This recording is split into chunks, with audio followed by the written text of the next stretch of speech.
यह कहानी एक तपस्वी महंत की है जो अपनी कठोर साधना, तपस्या और त्याग के लिए राज्य भर में प्रसिद्ध थे। उनकी तपस्या की आभा और उनकी संयम की शक्ति अद्वितीय थी और लोग उनकी सच्चाई और पवित्रता की मिसाल दिया करते थे। महंत ने अपने पूरे जीवन को संसार की मोह माया और वासनाओं से अलग रखा था और उन्हें अपने तप पर अत्यधिक गर्व था। महंत का जीवन अपने आप में एक प्रेरणा था। उन्होंने बाहरी आकर्षण, शक्ति और सुखों का त्याग कर दिया था और अपनी तपस्या में ही सब कुछ पा लिया था। वह मानते थे कि उन्होंने अपनी इंद्रियों पर पूर्ण नियंत्रण पा लिया है और यह विश्वास उनके भीतर गहरे तक बैठा हुआ था। उनके आश्रम में आने वाले लोग उनके त्याग और संयम की कहानियां सुनकर लौटते थे। एक दिन पास के राज्य की रानी उस जंगल से होकर गुजर रही थी जिसमें महंत का आश्रम स्थित था। यह रानी अपने राज्य में सुंदरता, बुद्धिमानी और विनम्रता के लिए प्रसिद्ध थी। उसकी ख्याति दूर दूर तक फैली थी और उसकी सौम्यता के चर्चे हर राज्य में थे। उसकी सुंदरता ऐसी थी कि उसे देख किसी का भी मन ठहर जाए। जैसे ही महंत की नजर उस रानी पर पड़ी, उनके भीतर एक अजीब सा आकर्षण जाग उठा। पहले तो उन्होंने इसे एक क्षणिक भाव मानकर मन को संयमित करने की कोशिश की, लेकिन उसकी सुंदरता उनके मन में गहरी छाप छोड़ गई। महंत के मन में पहली बार एक ऐसी हलचल हुई जो उनके तप के लिए चुनौती बन गई। अपने पूरे जीवन को मोह माया से दूर रखने का व्रत लेने वाले महंत के भीतर अब एक नई आकांक्षा ने जन्म लिया। जैसे जैसे समय बीतता गया, वह अपनी इंद्रियों पर काबू रखने में असफल होते गए और उनके मन में रानी के प्रति वासना और आकर्षण बढ़ता ही गया। यह वह भावनाएं थीं जिनसे वह सदैव दूर रहे थे और जिन्हें वह तुच्छ समझते थे। महंत अब अपनी इच्छाओं को संतुष्ट करने के लिए एक योजना बनाने लगे। उन्होंने अपने शिष्य को बुलाकर रानी के पास भेजा और संदेश देने का आदेश दिया। रानी से कहो कि जंगल में रात बिताना सुरक्षित नहीं है और उन्हें आश्रम में विश्राम करना चाहिए।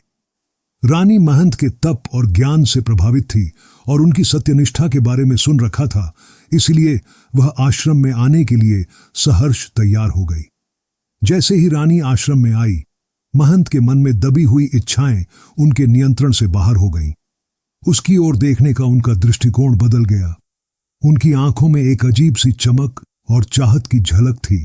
रानी उनकी वासना भरी दृष्टि को पहचान गई।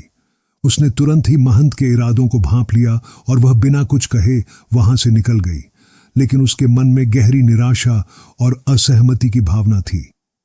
रानी के चले जाने के बाद महंत की सारी तपस्या और संयम का घमंड धीरे धीरे धुंधला पड़ने लगा। महंत का जीवन, जो कि तपस्या, साधना और संयम का प्रतीक था, अचानक ही एक विचलन की ओर बढ़ने लगा था। पहले तो वे इस आकस्मिक आकर्षण को एक सामान्य भाव समझकर अनदेखा करना चाहते थे, लेकिन धीरे धीरे उनकी स्थिति ऐसी हो गई कि मन बार बार उसी ओर खींचता चला गया। जब भी ध्यान में बैठते, रानी की छवि मन के भीतर जीवित हो उठती। साधना में प्रवेश करने का हर प्रयास असफल हो जाता, जैसे उनकी वर्षों की तपस्या का हर पल अब केवल एक चेहरे के सामने बिखर रहा हो। महंत ने रातों को जागकर इस भावनात्मक द्वंद्व से छुटकारा पाने का प्रयास किया। उनके लिए यह मानसिक संघर्ष और भी कठिन था, क्योंकि उनके संपूर्ण जीवन का आधार ही आत्म संयम और तपस्या रही थी। अब जब उन्हें यह समझ में आने लगा कि उनकी साधना में कमी आ रही है, तो उनके आत्मसम्मान को ठेस पहुंची। वह स्वयं के अंदर उठने वाली इस वासना को दबाने की पूरी कोशिश करते, लेकिन हर बार वह उस आकर्षण में और भी गहरे डूब जाते। यह अवस्था उनकी आत्मा के लिए जैसे अग्नि परीक्षा बन गई थी। जब यह आंतरिक संघर्ष असहनीय हो गया और उन्हें लगा कि इस बेचैनी से छुटकारा पाने का कोई उपाय करना ही होगा, तब उन्होंने एक योजना बनाई।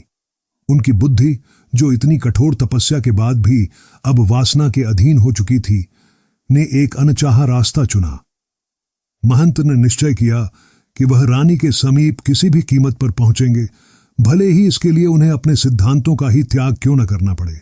महंत उस राज्य के राजा के पास पहुंचे। उनकी ख्याति और तपस्या का मान रखते हुए राजा ने उनका स्वागत किया और उनसे आशीर्वाद मांगा। महंत ने एक धीमी परंतु गंभीर आवाज में कहा, महाराज, मैं आपसे एक वचन मांगना चाहता हूं कि आप मेरी एक इच्छा को पूरा करेंगे। राजा, जो एक धर्मपरायण व्यक्ति थे और महंत के तप का आदर करते थे, उन्होंने तुरंत वचन दे दिया, बिना यह जाने कि उनकी मांग क्या हो सकती है। महंत ने राजा के सामने अपनी इच्छा प्रकट की। महाराज, मैं आपकी रानी के प्रति आकर्षित हूं। कृपया मुझे अनुमति दें कि मैं कुछ समय के लिए उसे अपने पास बुला सकूं। राजा के लिए यह एक आघात जैसा था। उनकी प्रिय रानी के प्रति महंत का यह भावनात्मक अनुरोध अप्रत्याशित था। राजा के मन में क्रोध उमड़ पड़ा, लेकिन वह धर्म के प्रति अत्यधिक श्रद्धा रखते थे और दिए गए वचन का पालन करना उनके लिए सर्वोच्च था। राजा एक पत्नी व्रत का पालन करने वाले थे और रानी के प्रति उनके मन में अत्यधिक प्रेम था। इसके बावजूद उन्होंने धर्म की रक्षा के लिए इस अपमानजनक अनुरोध को भी स्वीकार करने का निर्णय लिया। राजा इस बात से आहत थे कि एक तपस्वी महंत, जिनका जीवन संयम और त्याग का प्रतीक था, इस प्रकार की मांग कर सकते हैं। लेकिन वचन की मर्यादा में बंधे होने के कारण उन्होंने अपने मन को शांत किया और स्वयं को अपने धर्म और वचन का पालन करने के लिए संकल्पित किया। अपने आदर्शों में दृढ़ रहते हुए राजा ने इस कठिन परिस्थिति को स्वीकार किया, जबकि उनका मन भीतर ही भीतर विद्रोह कर रहा था। राजा की रानी को जब इस घटना का पता चला तो वह स्वयं उनके पास आई और बोली, आप चिंता न करें और अपने वचन के पालन में कोई संकोच न करें।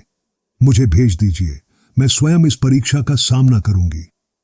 रानी ने धैर्य और आत्मसम्मान के साथ साधु महंत का सामना करने का निर्णय लिया। आश्रम में पहुंचते ही रानी ने बड़े ही विनम्रता से साधु से कहा, हे महंत, आपने वर्षों तपस्या की है और संसार को सिखाया है कि वासना और मोह माया से दूर रहना चाहिए।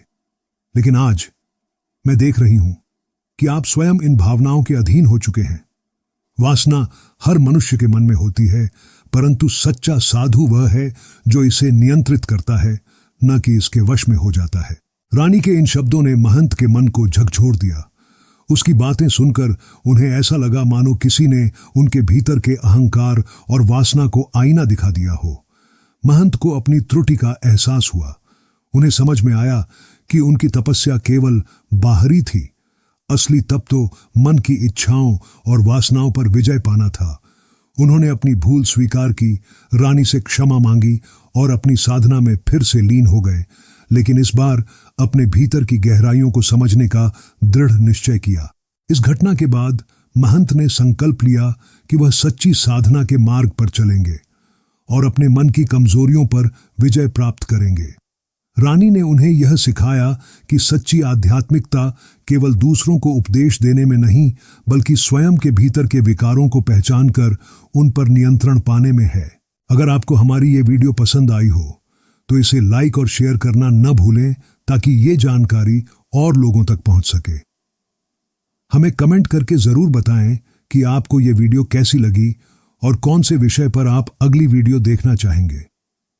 हमारे चैनल को सब्सक्राइब करें और नोटिफिकेशन बेल दबाएं ताकि अगली वीडियो आप तक सबसे पहले पहुंच सके। धन्यवाद।